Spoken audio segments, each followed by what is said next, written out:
Mariella Lobello, al via questa campagna elettorale, lei alla fine è entrata nella lista del PD. Ecco, quali saranno le motivazioni che lei chiederà agli elettori per dare un voto a lei?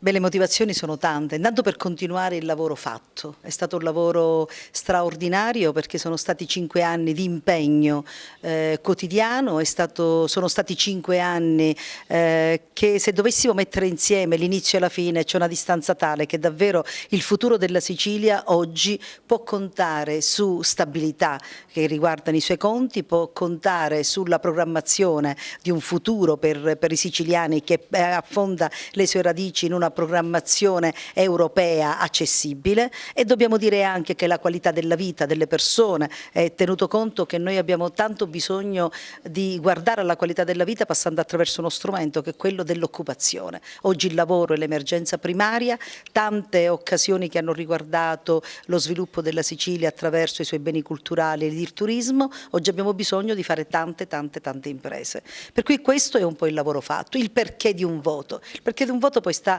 nell'impegno quotidiano, nel continuare a sentirmi chi vuole rappresentare gli altri e rappresentare chi ha bisogno, non certamente chi sta bene. È una vita, la mia vita è stata sempre proiettata verso un farmi carico dei problemi per gli altri, aiutarli a risolverli. Questa è un po' la storia di un impegno, l'impegno di sempre. Voglio continuare a farlo e nel chiedere il voto agli agrigentini lo faccio puntando su 2 obiettivi. Uno che è quello di, come dicevo prima, guardando alle imprese, guardando alle opportunità di lavoro, e l'altra, non certamente meno, anzi forse ancora di più, è quello con uno sguardo a quello che è il mondo della disabilità. Noi abbiamo bisogno di lavorare per mantenere l'assegno di cura, abbiamo bisogno di lavorare ed esserci per fare in modo che il caregiver possa essere accessibile, abbiamo bisogno di dare una risposta ai disabili gravissimi che l'hanno già ricevuta attraverso quindi